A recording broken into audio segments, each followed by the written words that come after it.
Welcome to the first episode of 0 to 500k with Amazon FBA, and in this series I'm going to be attempting to hit £500,000 in sales on Amazon in 2024. And if you want to know exactly how I'm planning to do this, then make sure you stick around to the end of the video where I'm going to be sharing my plans and strategies for this year. Now if you're new to the channel and you're interested in Amazon content, then make sure you subscribe, because this is the only place where you will get a real insight of what it's like to be an Amazon seller. I'm even going to show you some of the products I've been purchasing, the sales I've been making, and some of the profits that I've been making on those sales. And let's be honest, there's not many people online that really show you their results, show you their sales, show you their profits. And on this channel, I try and keep it as transparent and as honest as I can. Now, this isn't the first Amazon series that I've made. Last year, I done the 0 to 50k series on Amazon, and that was to show you how you can start an Amazon business with a smaller budget using the arbitrage method. This year, I'm focusing more on wholesale with some arbitrage and A to A mixed in, but primarily, most of my products are going to be bought using the wholesale method. Now, I'm not new to Amazon wholesale, but I haven't been as successful with it as I would like to. And towards the end of last year, I actually reached out to a successful wholesale seller that I know called Danny and asked him if he could mentor me one-on-one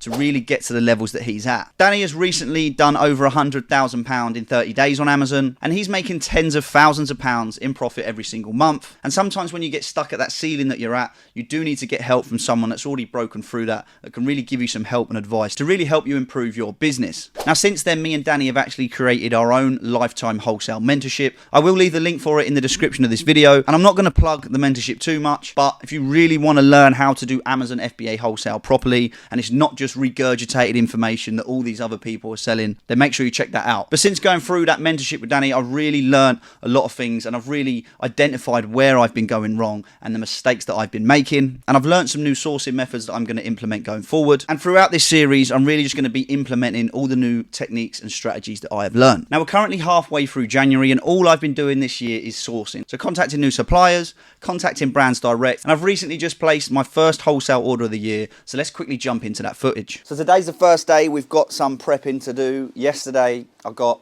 a couple of pallets of gear, the first stuff that I've ordered this year really, and we've got some A to A stuff to go through as well. New little setup in the office. So here's the desk, sourcing area, everything I do generally day to day. And then I've changed this into just purely the recording area. So got the light there, microphone.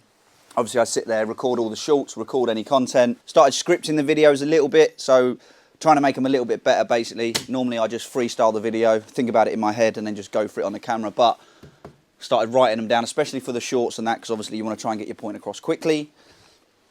So yeah, this is the office. We'll take a quick look out here and see what we've got to do today. So not much stock in at the minute. Once upon a time there was sort of 6, 7 full pallets in here of stock, but obviously Q4 I tried to clear out. We've got a few little bits and pieces here. Dangerous goods, dangerous goods. That's a pallet I've got to make up today and get that sent in. And then yesterday we had this and that delivered. So these are really, really good sellers. These sell over 1,000 times a month. I've got about 900 units there, so probably going to sell them in the next few months. Obviously, I'm not going to get all of the sales on the listing, so if I get maybe 300-400 sales a month out of them, that'd be good. And then I got these from a supplier that I've used before. Now, obviously, this is more of a summer type product, but they was clearing them, sold them cheap, so I've picked them up as well. I'm going to send some of them in today. And then over here, we've just got all the A to A's that I need to sort of prep and get sent in. So yeah, finally got a little bit of stock. We are sort of, you know, coming towards the end of January now. And like I said, I've just been working on the sourcing, opening up new accounts, and I think I really am starting to make some headway. And I've been using a new sourcing method that I've never used before, and I don't actually think many people talk about it, but I've really been opening some good accounts using this method. And yeah, I've never heard anyone talk about this method before, so it could be something new that I'm onto. And once I've done it a little bit more, I am going to share it in the mentorship. But yeah, I'm going to start prepping these products now and start getting some bits sent in. And also this time of year, prepping from the unit is not fun at all. It's currently about -2, -3 outside, so I'm absolutely freezing. So I have been putting off doing the prep because obviously it's freezing cold. But yeah, today we're going to get prepping, and we've also got loads of rubbish that we need to clear that I've left from last year, to be honest. Last December, I pretty much took the whole month off, so the unit was just left in a mess. But yeah, we're going to clear it up today, get the first product sent in, and start working towards that 500k. So now let's talk about what I'm actually going to do going forward, what I'm going to change from last year, and we're actually going to take a look at some of the mistakes that I was making. Now, the first mistake I was making was getting too comfortable. Once I'd opened some accounts with some decent suppliers, all I relied on was them sending me emails or WhatsApps with new stock they was getting in or current stock they had on the floor in their warehouse. I was just looking at those emails, looking at those WhatsApps, and then I was ordering products from those emails. So all I was doing to buy products last year was just replying to emails and placing an order if I wanted those products. Now, this obviously had some benefits. It meant I pretty much spent zero time sourcing, and I hadn't done any manual sourcing for months and months and months, which leads me on to mistake 2, which is I just wasn't sourcing. I literally done no sourcing, and with Amazon, there's always a better product to find. There's always a better supplier to find. There's always some sourcing that you can be doing. Now, I'm not saying I'm going to be sourcing 8 hours every single day, but you should always make time to source new products, to connect with more suppliers, and really making time to build out your network, because that's how your business is going to stay successful in the long run. So those are the 2 major mistakes that I was making: getting too comfortable, not sourcing. And don't get me wrong, I was still making money, still making decent profit every single month, but instead of the business slowly growing, the business was just pretty much plateauing, going sideways. So now let's talk about the plan. What is the plan for 2024?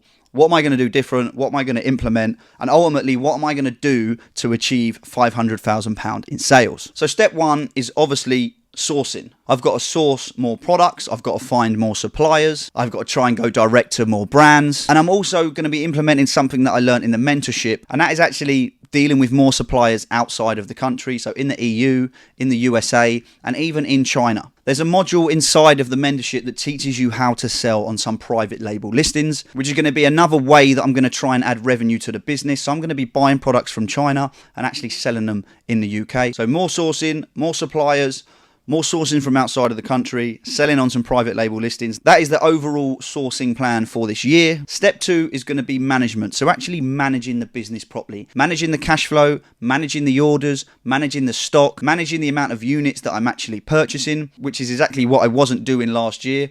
Last year, I was spending money when I wanted to, buying stock when I wanted to. Sometimes I was ordering so many units to reduce the cost of the goods that I would have stock for 4, 5, maybe even 6 months. But what I should have been doing was buying stock for a couple of months and using the rest of the capital to buy other products, to buy more products, rather than investing a large amount of capital into one product that I'm going to sit on for months and months and months. So that's the second thing that I've got to improve on this year, and it's just management, cash flow, stock, the amount of units I'm ordering, really just manage the business better. I've already created a spreadsheet with all the different suppliers that I've opened accounts with. I've rated them suppliers. So when I want to source or when I want to look back at other suppliers, I can look on my sheet and know exactly where I'm going to go and what I'm going to do, and just have a much better plan for the business. And step 3 is consistency and growth. I've always banged on about consistency, and I've always stayed consistent. But if you've got no plan, if you've got no management, if you're not sourcing products properly, then it doesn't matter how consistent you're staying. You need to have a plan. You need to be managing what you're doing properly. And that is how you start seeing the growth. So the planning and the management mixed in with the consistency is what we need to see the growth in the business and to hopefully reach our target of £500,000 in 2024. Now, I know the majority of this video has just been me talking into the camera about what I'm going to do, but in the upcoming episodes, we're going to start looking at the products that I've purchased, the sales that I'm making, the profits that I'm making, and we're really going to be talking about every aspect of the business, what I've been doing well, what I've not been doing so well on, and really just show you exactly what goes into being an Amazon seller and how you can really grow and scale your own Amazon business on your own without any staff, so you can really start living the life that you want, working for yourself, not having a boss, earning more money than you could have earned working for someone else. And that is ultimately why I started this whole thing, is to work for myself, provide for me, provide for the family, and not have anyone else to answer to. And once you've really cracked Amazon, the amount of money you can actually make is absolutely insane. Now, if you've watched this far in the video, I just want to say thank you. And I'm going to be giving one of you a free month to my Amazon FBA group. All you've got to do is subscribe to the channel, like the video, and comment down below if you think I'm going to be able to hit £500,000 in 2024. But that's all from me. Thanks for watching, and I'll see you in the next one.